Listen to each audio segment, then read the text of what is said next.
name's did. Bubba. My name's Matt. Hey, and you are hanging out with us, watching and or listening to the Super Retro Bros. Is that X-Men behind you? Yeah, X2.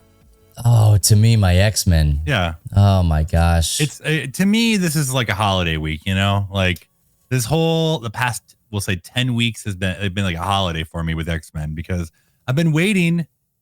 We've all been waiting. What? Let's do some quick math here. 17 years? Forever? Yeah, a very long time. Even those last couple seasons of X-Men, the original animated series, just weren't that super great. So I'm going to be honest with you.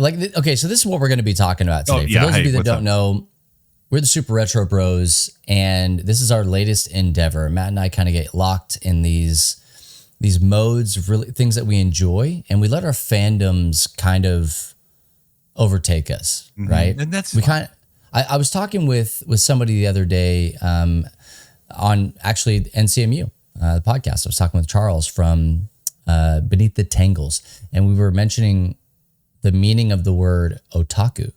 And I feel like that's kind of how you and I operate most times is like, what's the thing? We're all in. What's the thing, right? It was board games for a while.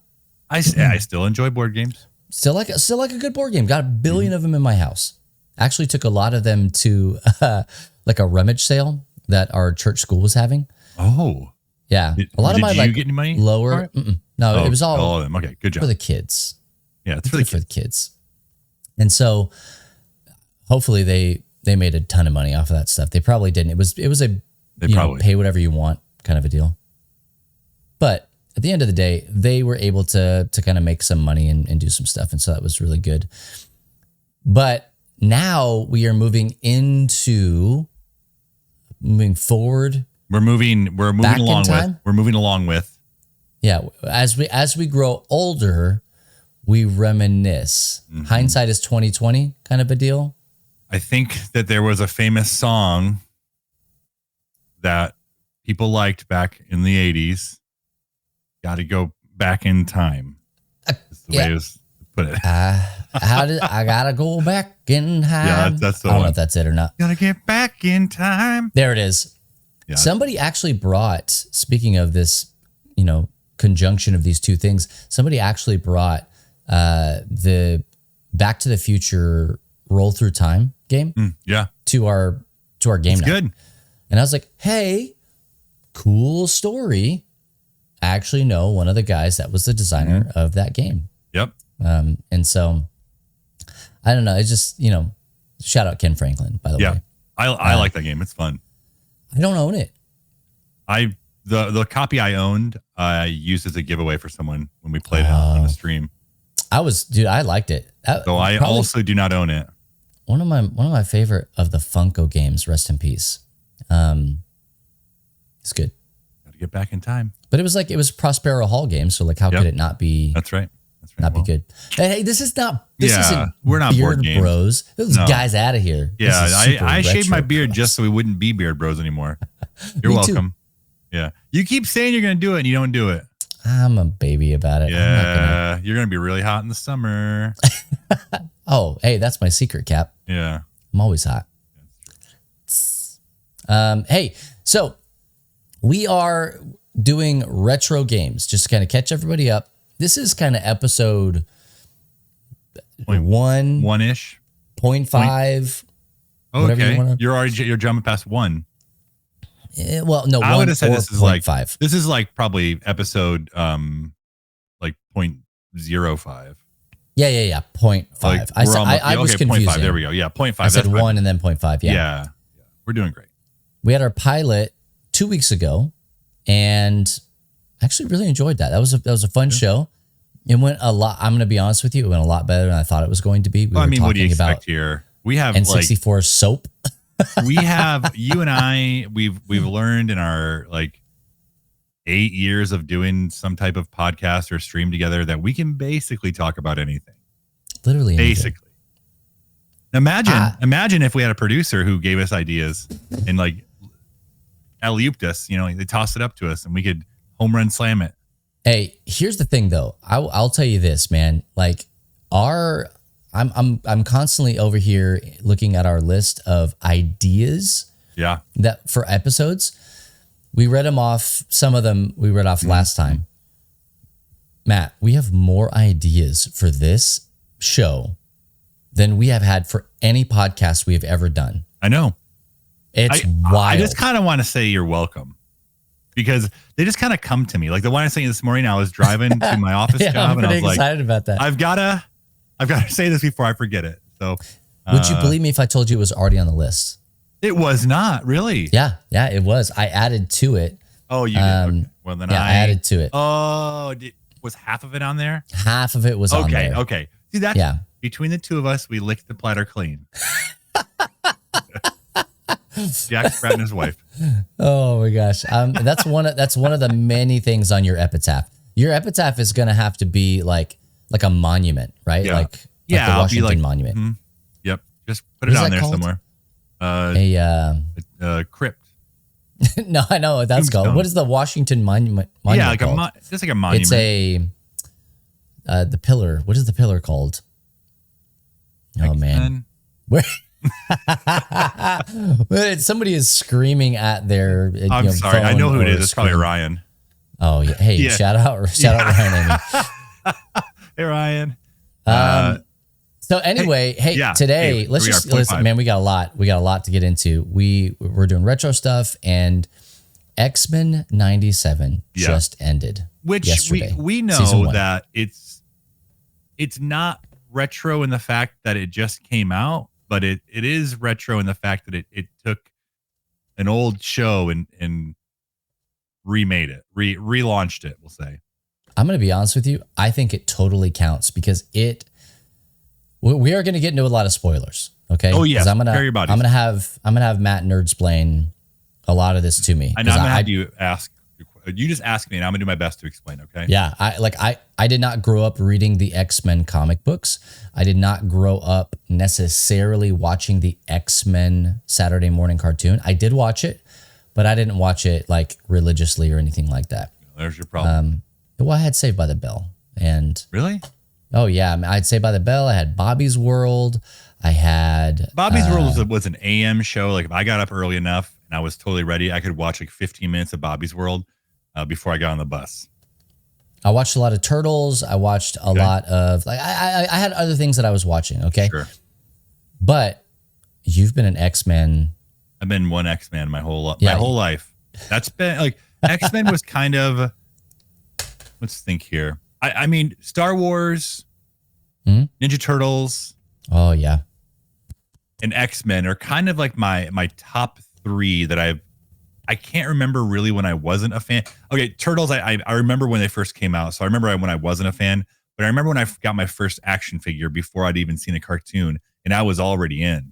Okay. At that point. So X-Men, I read the comics growing up. I had action figures growing up. Like my uncles had the action figures growing up. So like I always had like this love for the X-Men and Star Wars because they were I think honestly it was the action figures that really got me into it to start, and then the comics later for X-Men, and then the shows, and then the movies, and then the video games, and all that. Really, literally all of it, right into it. So, okay, I'll give you that. This is retro, probably. I think it absolutely 100% works because for the same reason that you and I are doing this show here right now, it works. For X-Men '97 to be considered retro, so it's neo retro, but like they're literally leaning into 97, right? Like it's not X-Men the animated series; it's X-Men '97, and so I mean, I don't know how many of our listeners or viewers watched this growing up. Okay, if it wasn't like a 1-to-1 perfect all the time kind of a watch order, you're totally fine. Don't worry about it.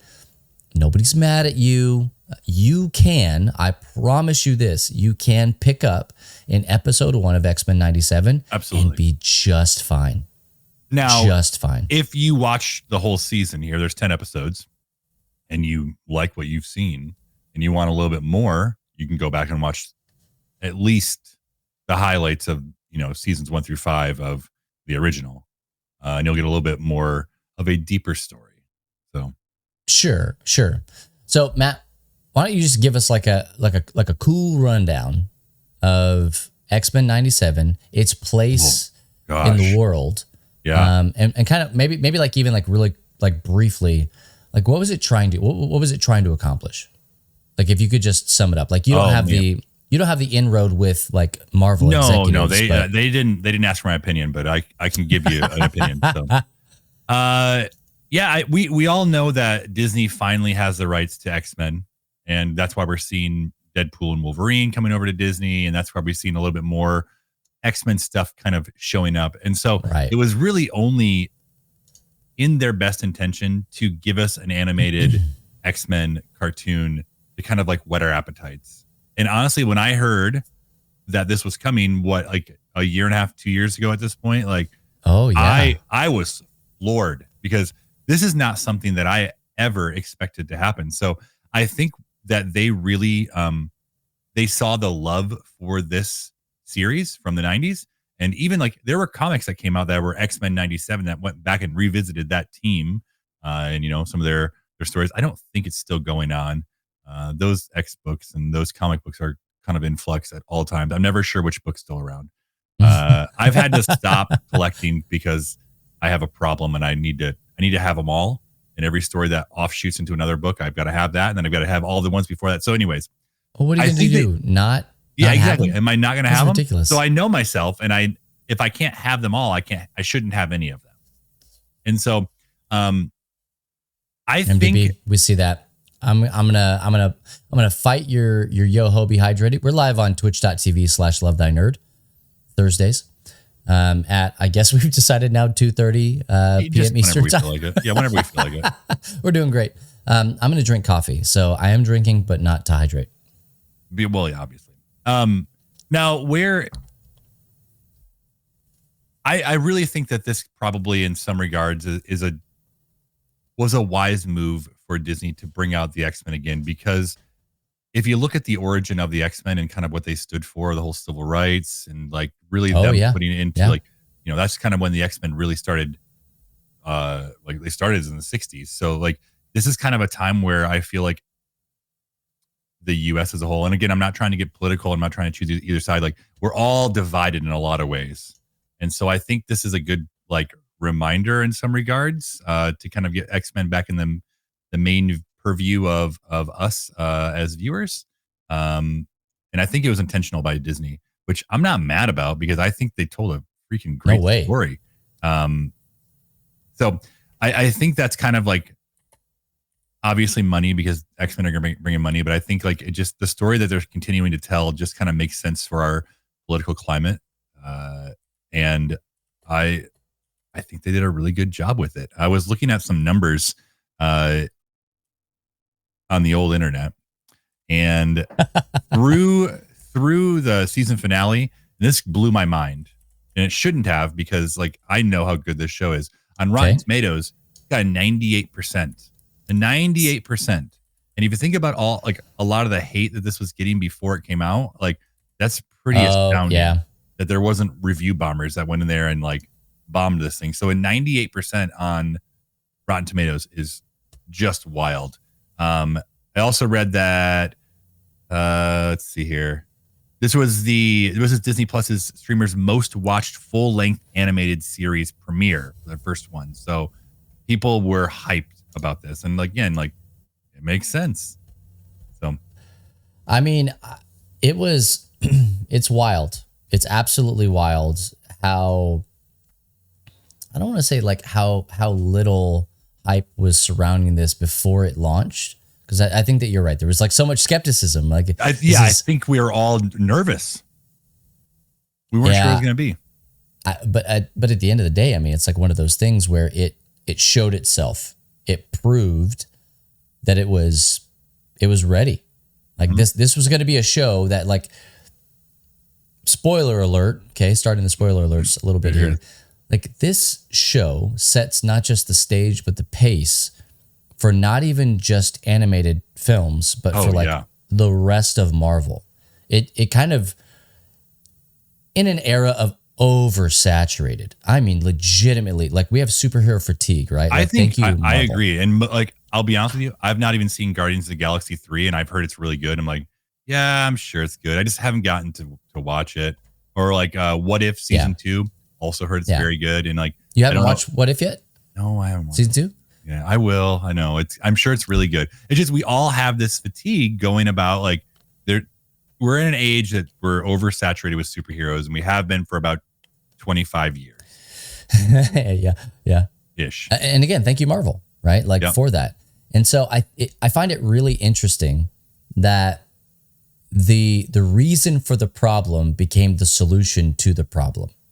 Okay. So Marvel is why we were just absolutely inundated, but now they're like, hey, we're going to fix it. And the way that they fixed it, Matthew, the way that they fixed it was not with something new, No.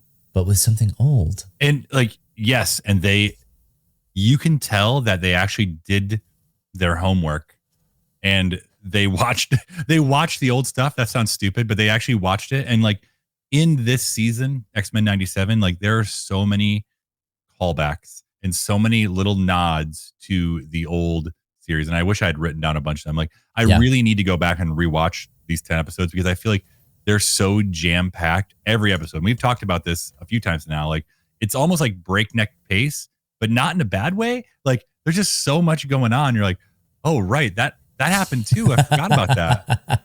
And so like they actually showed some love, some TLC in making X-Men 97, which I think that a lot of companies, a lot of creators like can really like hopefully take to heart and be like, oh, I see that if we actually do what was good before, the people will like it. It's wild.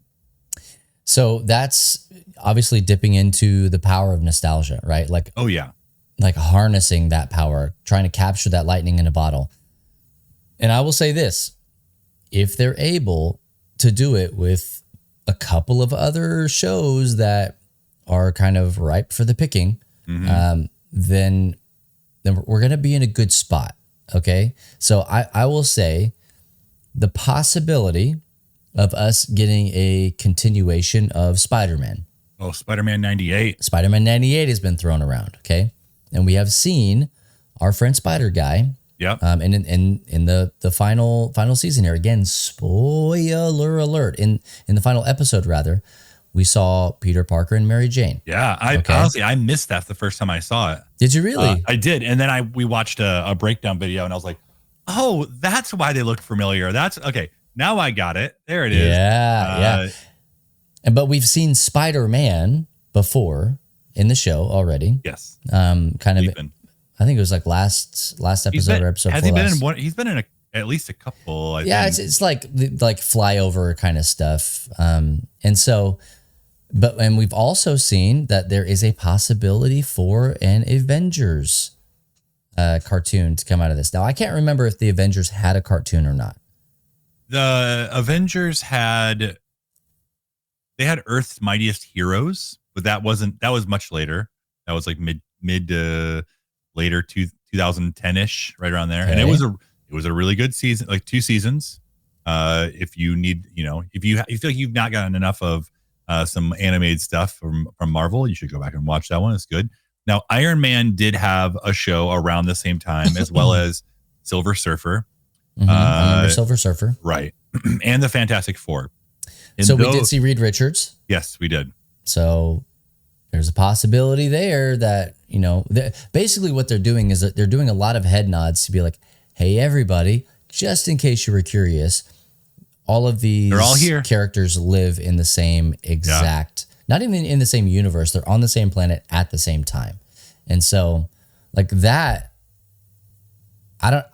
my brain doesn't really even know what to do with that information, if I'm being real.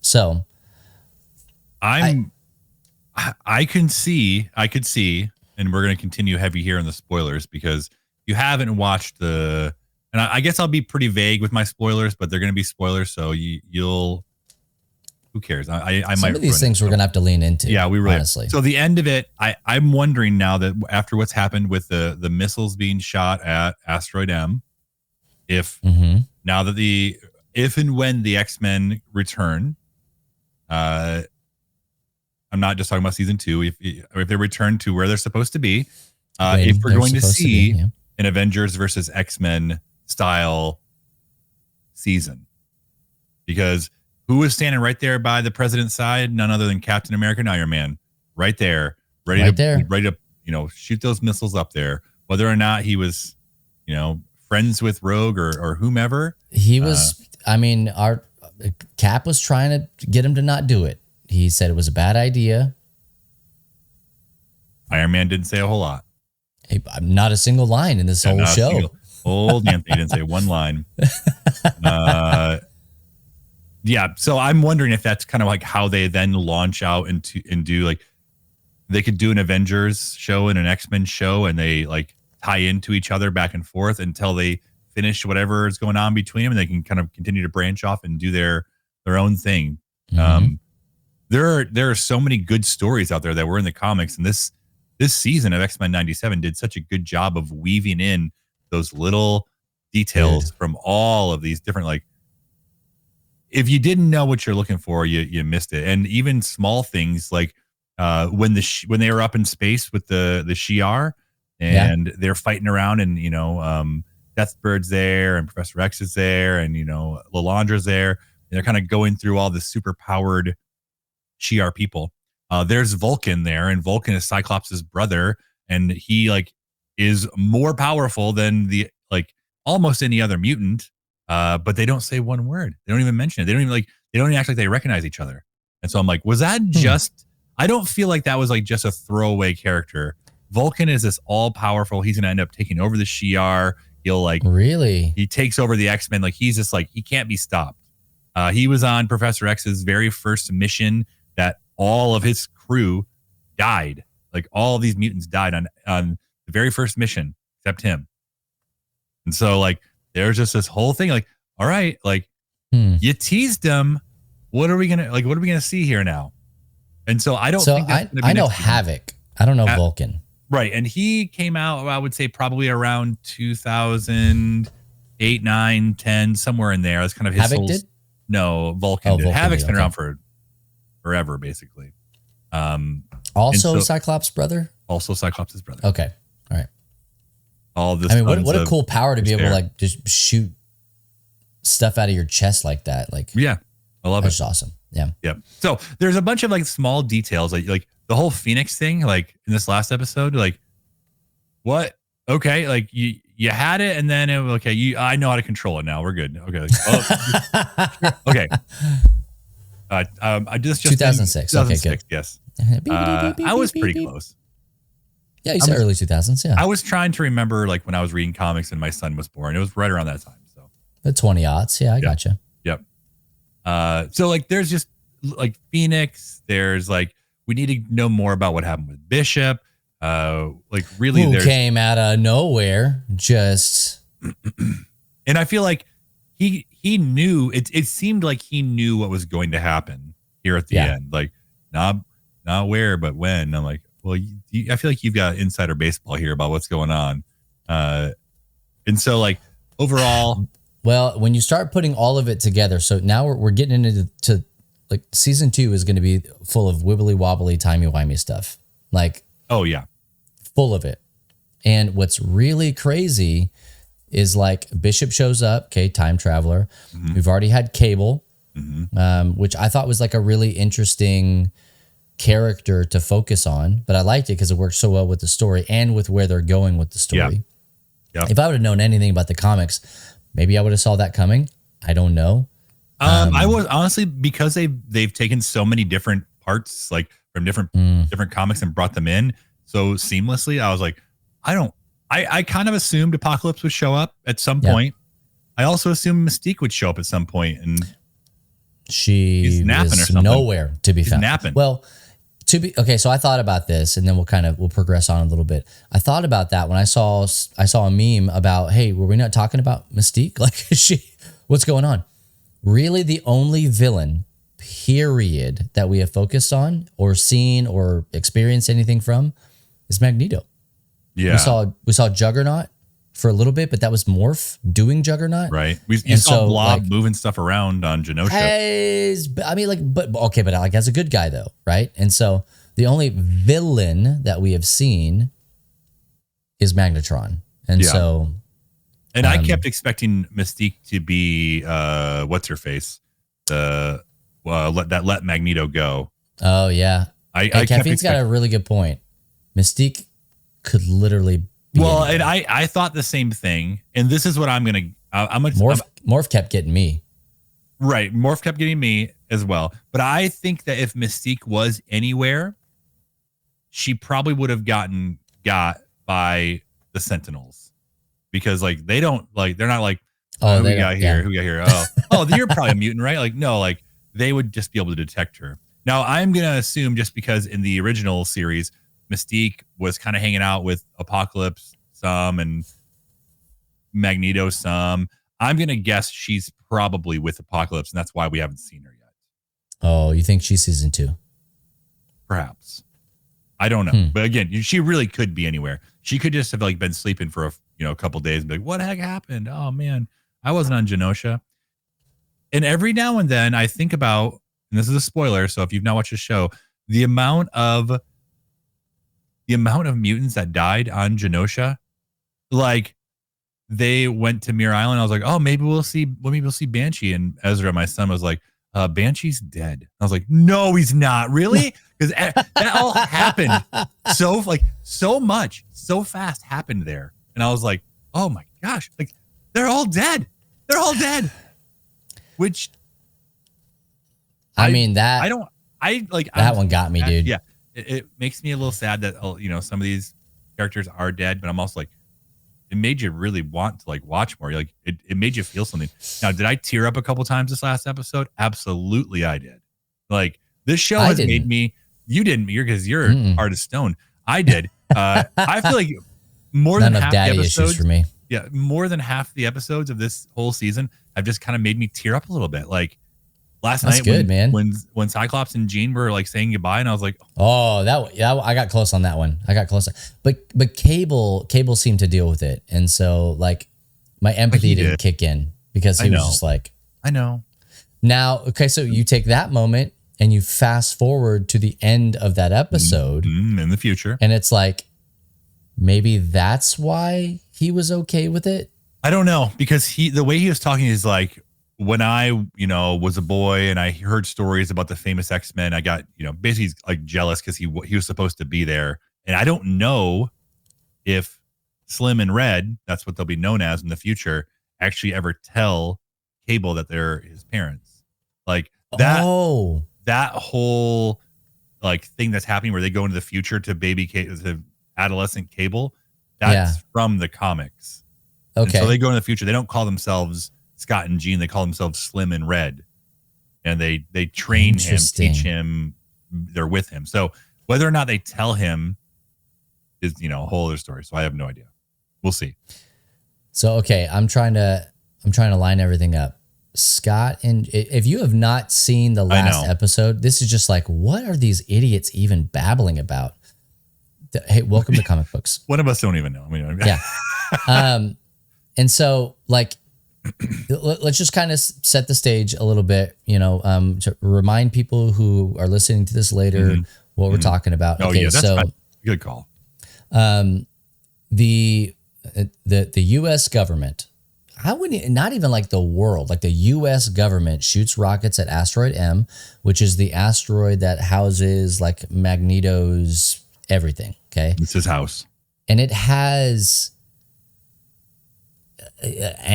like antimatter or like some sort of gravity controlled space core. Something. I don't know. I think that's how it stays in orbit, right? Right. And I always thought it was just Magneto, but it makes more sense that he doesn't have to constantly being like.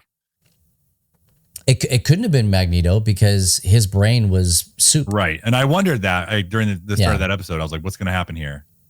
So trying to keep it in orbit, U.S. government is threatened by it because of a billion different reasons. Sure. Bastion, that was the other villain's name. Yep.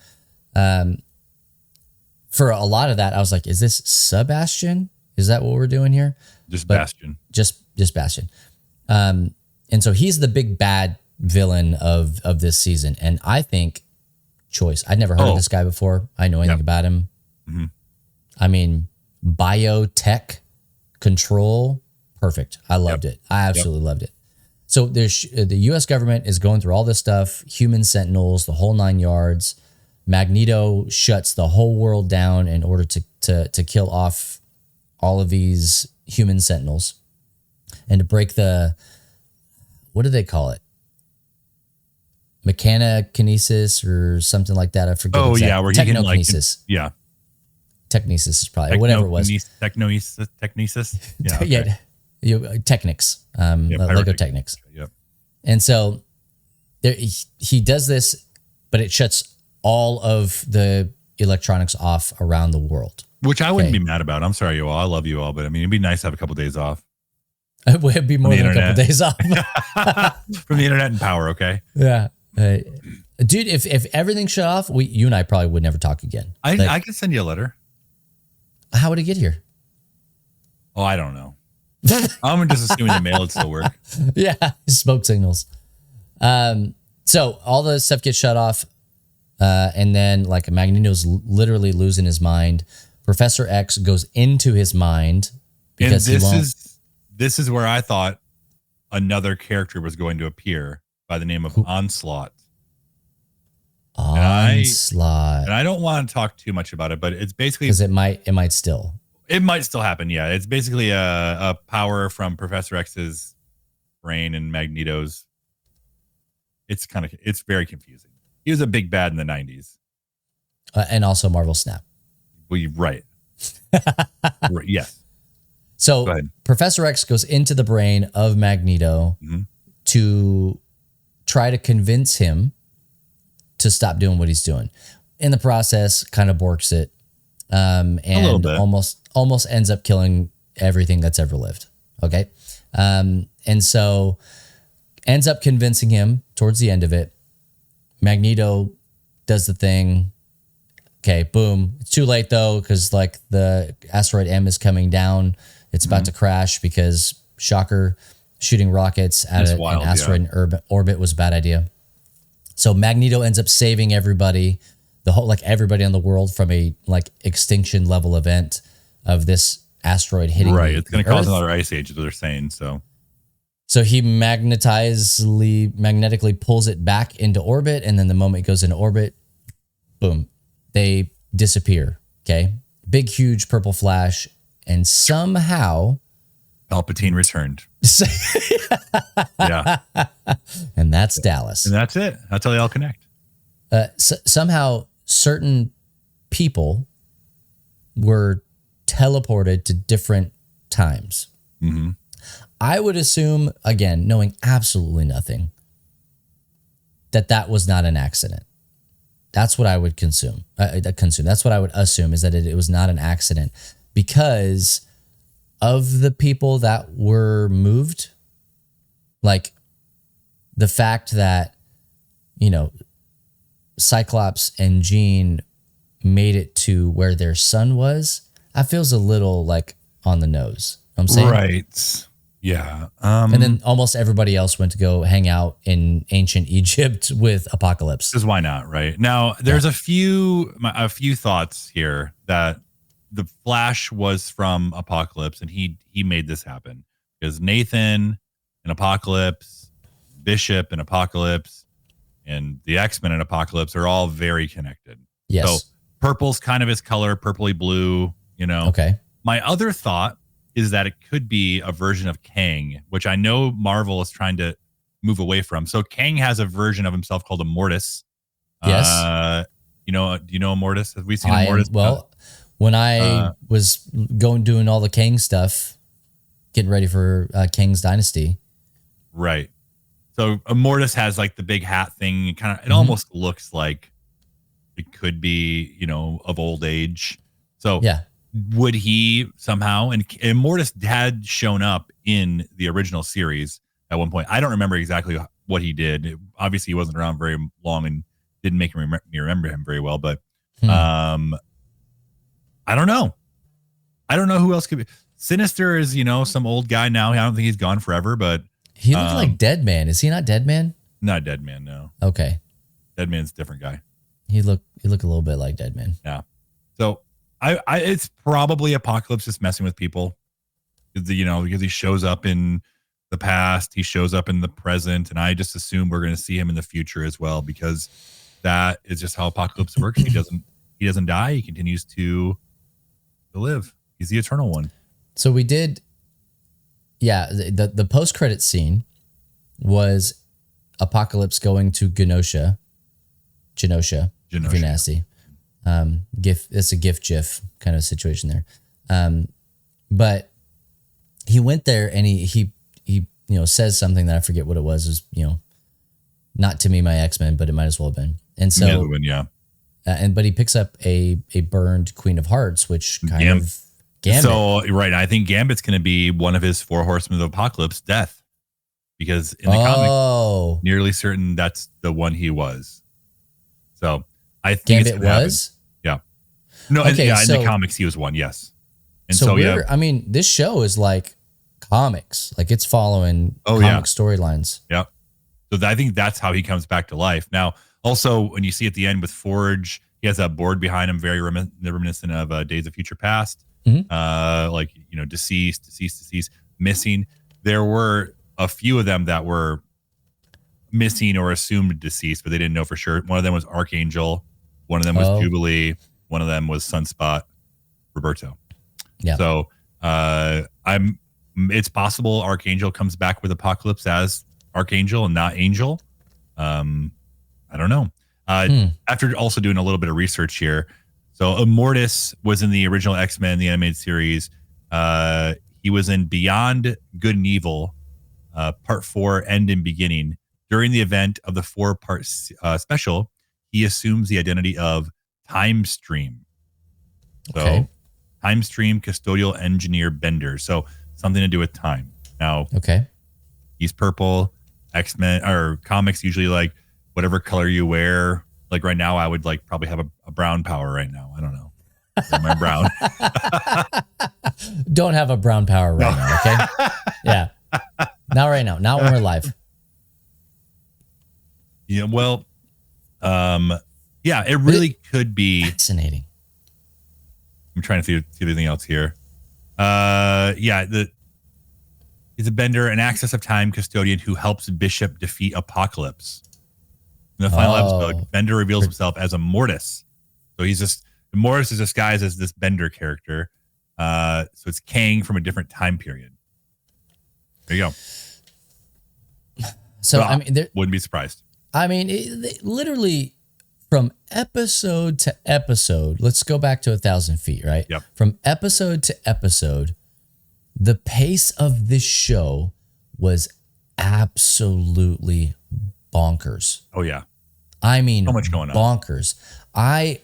Sometimes the show will do that, and I'm like, hey, bro, you gotta slow down. We gotta slow down. Mm-hmm. I don't know what's going on. I can't follow any of the story. Yep.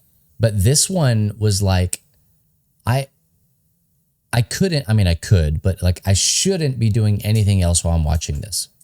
I need to give this show my full attention. It needs to know that I care. Yep. Because I do.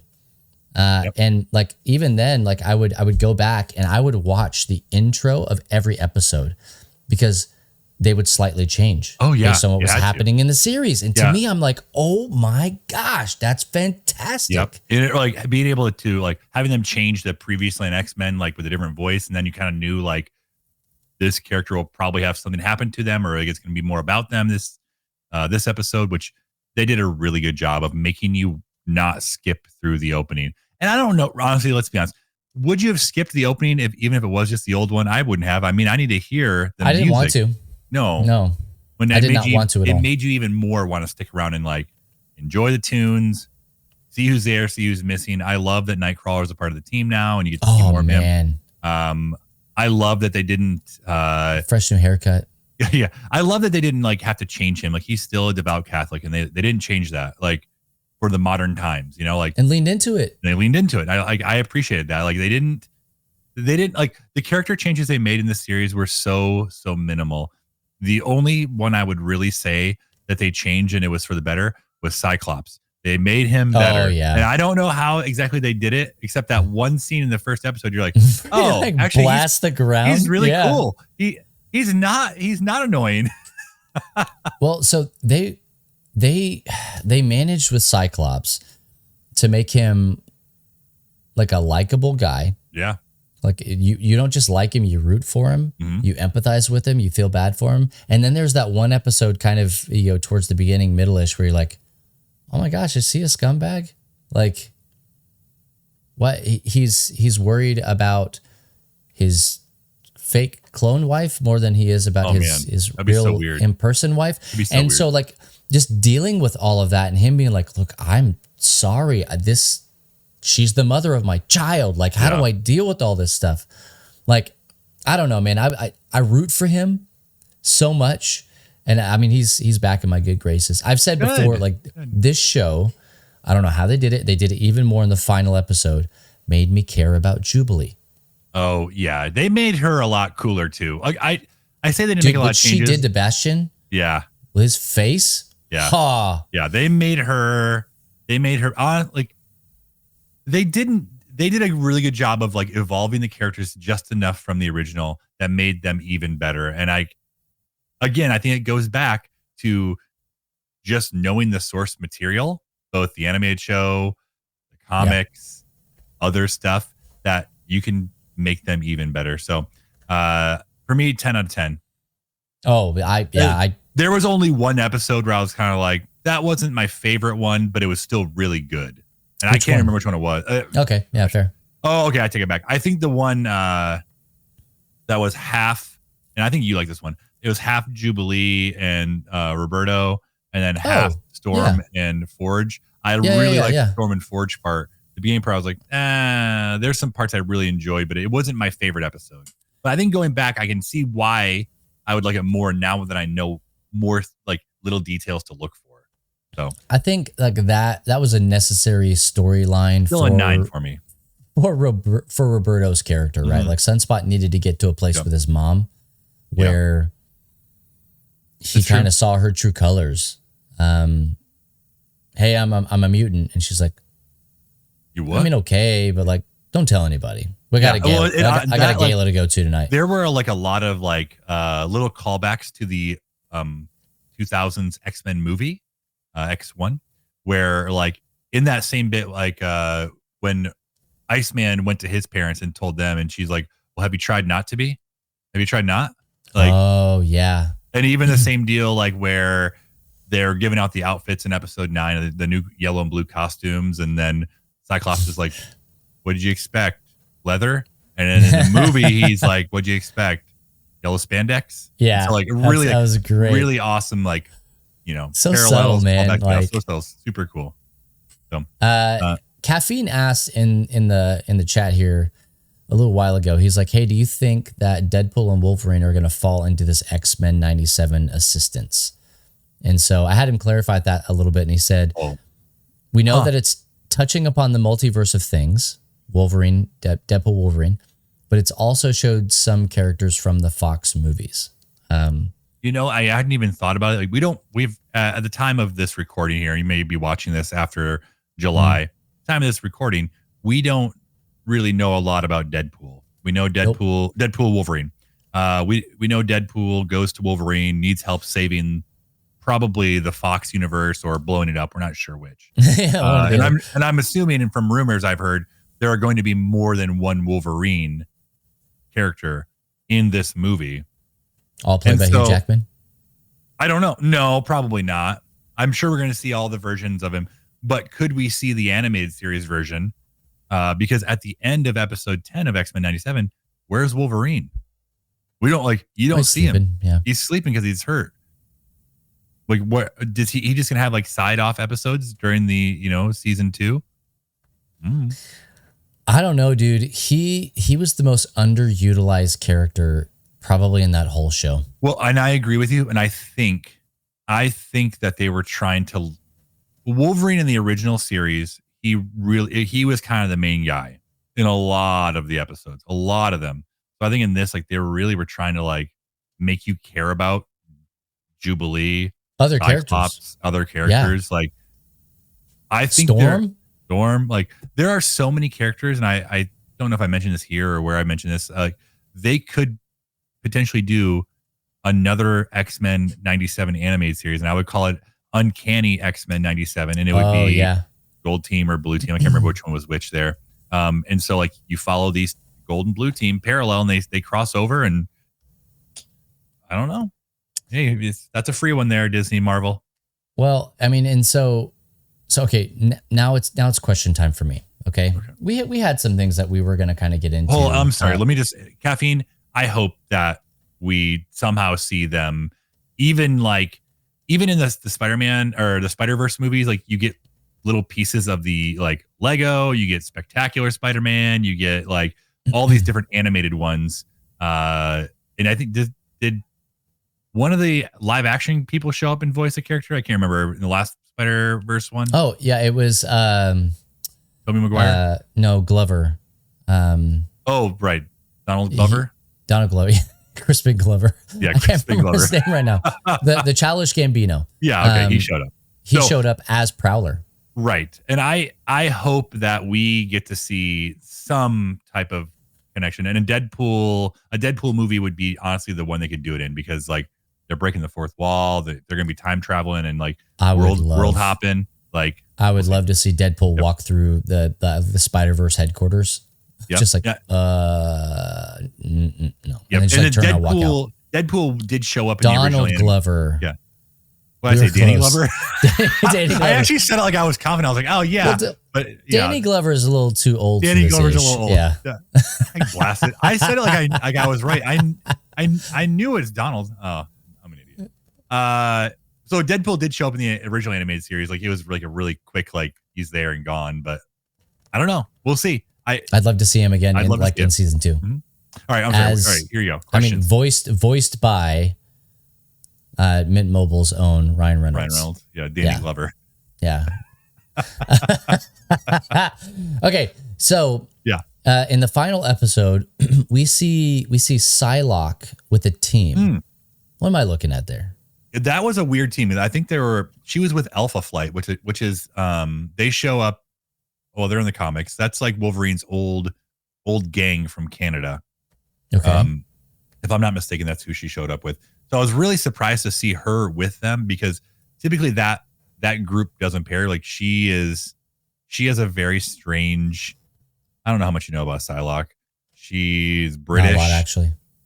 Her psychic takes over, or her psyche takes over a Japanese woman's body. And so the Psylocke we know was actually Quanon. And it's either way, it's super weird. She shouldn't be there. She's not Canadian. And so I don't know. She's never wearing pants. It's too cold up there. Like it's just a whole thing. There were a lot of characters who like show up in that show. Like Silver Samurai shows up again. Yeah. And, I think they want me to care about that. Silver Samurai? I think they do. They may. And Omega Red, we saw Omega Red too. Omega Red again. Yeah. I'm trying to see if there's like a quick. Yeah, there we go. There's a still Omega Red looked like a good guy. What am I missing? Yeah, I mean, he wasn't a bad guy. So yeah, it looks like, I mean, at least as far as like there are members of Alpha Flight, there's Puck and there's Aurora. What's her name? No. One of the Aurora Borealis, the sister of you should let me do some research here, because now all those names are blanking on me now. North Star. Oh god. And so she's hanging out with them. I don't recall who the woman is behind her. I can't tell. I'd have to look a little bit more here. But who's the short dude? Puck. That's Puck. Yeah, okay. A little like hairy short guy. Yeah. You see, played by Danny DeVito. I'm pretty sure.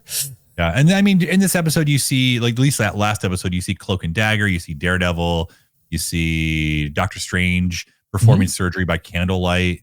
As Doctor Strange. Yeah. Like full on. You see T'Challa T'Chaka, Yep. not T'Challa, T'Chaka.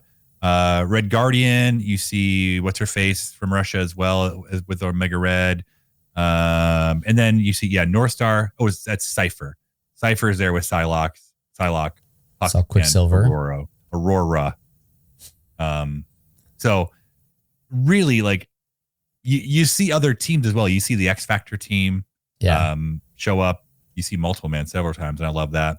Yeah. And I really think there's going to have to be another story here, because in one of the photos you see, I think it's in Forge's workshop, he has his arm.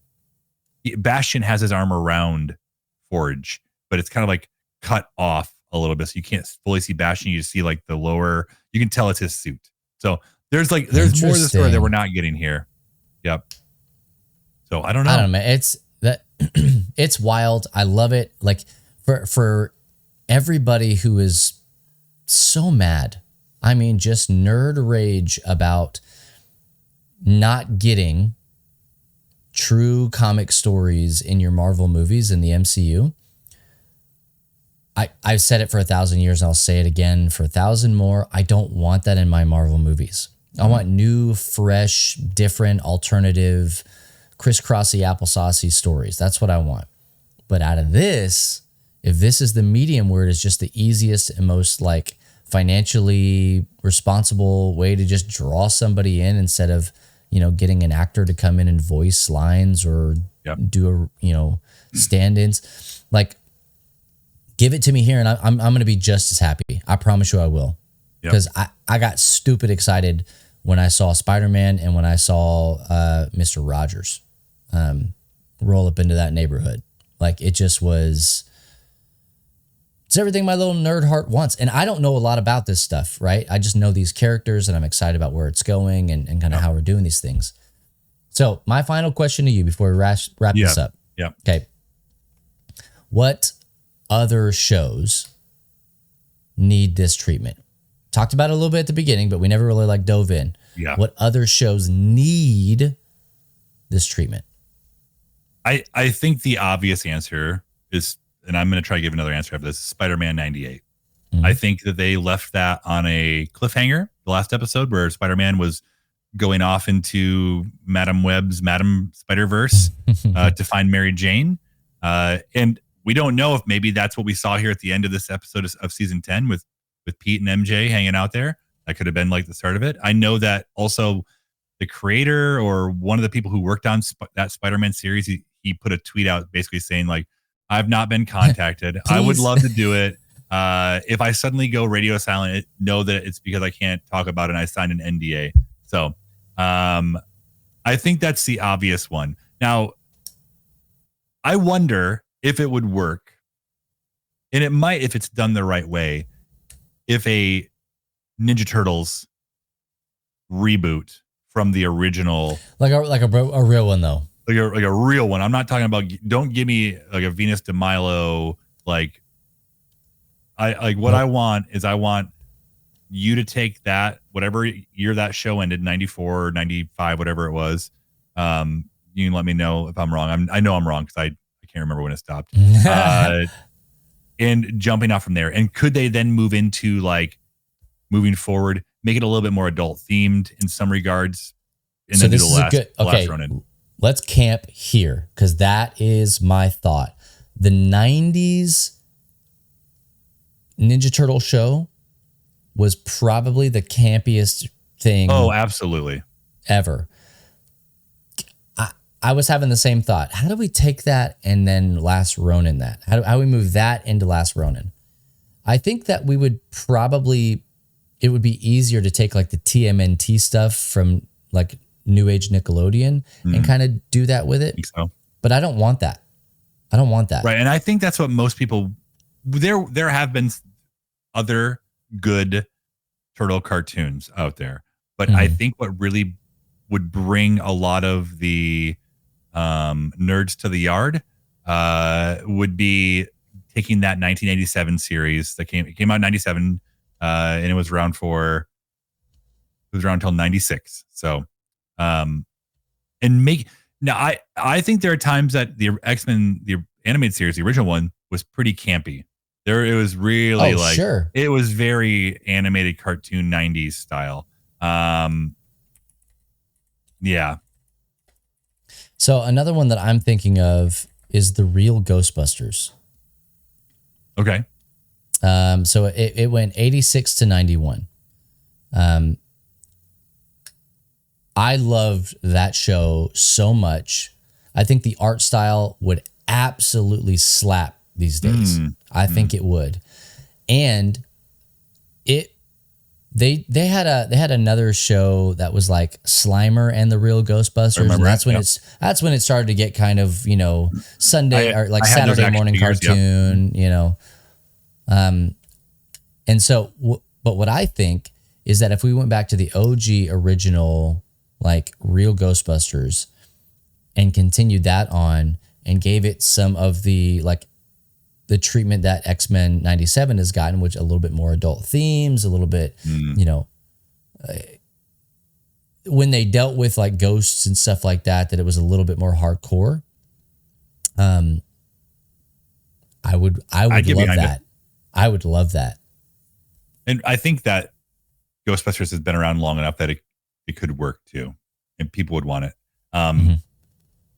Jumping back to the Turtles, and a way to make it darker pretty quick would to have Splinter die like pretty early on, and that kind of changes like they're not quite as jokey. They're a little more serious. They're a little bit more like, we got to take care of this. I don't know.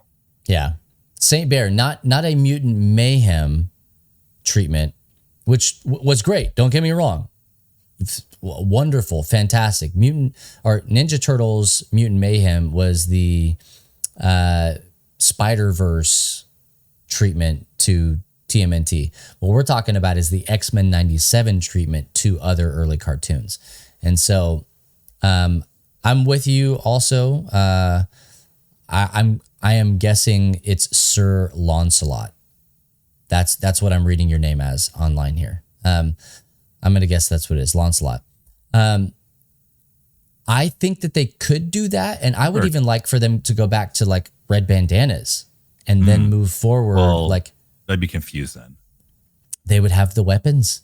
We'd be fine because the whole thing I'm talking like kind of Sin City is what I'd like to see it. Like everything is gray except for the bandanas and they're red. Yeah, right? I can get behind that. Like that would be sick. Absolutely sick. I'm going to mention two more and then we can wrap it up or whatever we're going to do here.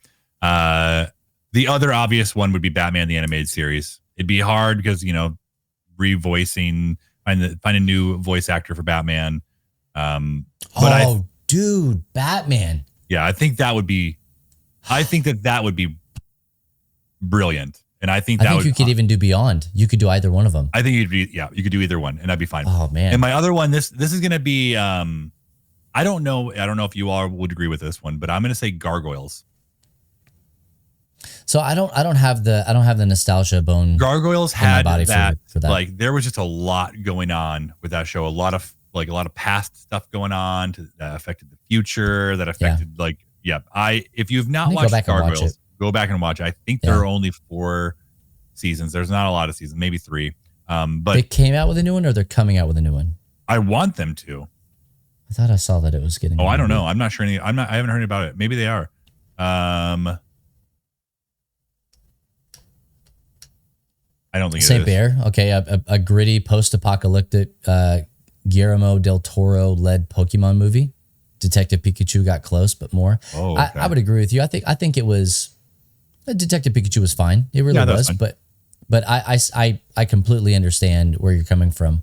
I think that go back to the OG. Let's go to the Kanto region. Let's get deep in the weeds, man. Like the key word here is nostalgia, right? Mm-hmm. And so I am not nostalgic for brand new Spaceymon. I'm not here for that. Mm-hmm. I want like first edition early 90s cards. What's really the best ones that if they decide to reboot them or restart them are the shows that had an actual story in them. Like that actually like it mattered week to week what happened. And I think that's why X-Men did so well then. and it's doing so well now because they could take that story that they had before, not just the monster of the week. And sometimes that happened, there were monsters of the week, but overall, like the first several seasons, like if you didn't watch the previous episode, you might be a little bit lost. Yeah. So. Well, at Lancelot, I mean, that was kind of what they did. He said that the challenge of Batman, the animated series, is that the artwork or animation still holds up. So it would be hard not to seem less than. And so, but I think that's what preys on the nostalgia, right? Like that's what pushes that button. And they did the same thing with X-Men 97. They did it in the art style of the actual original animated series. With like little flares of like newness. Yeah. I mean, like, well, even like the frame rate that they drew at, like that they animated at, like it's just so good, Yeah. I don't know. Like there's so much stuff in there. You guys have a lot of really good ideas. Head on over to our Discord channel, lovethynerd.com/Discord.